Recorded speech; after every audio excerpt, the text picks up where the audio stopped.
Inovasi terbaru, makan rengginang dipadu dengan sup.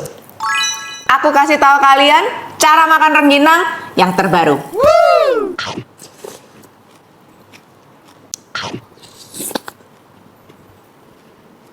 Kalau mau awet kriuk pun dipisah juga bisa.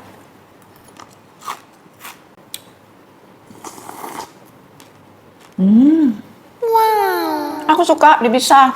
Jadi jangan dicampur dulu. Rengginangnya dipisah, lalu kuahnya diseruput.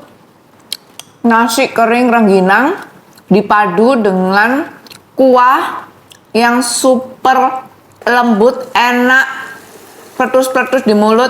Ini agak kacau nih pikiran saya nih. Dicampur, dipadu dengan sup, makan anget-anget.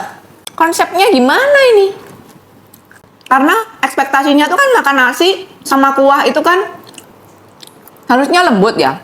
Tapi ini karena nasinya crispy, ini sih perpaduan yang top markotop.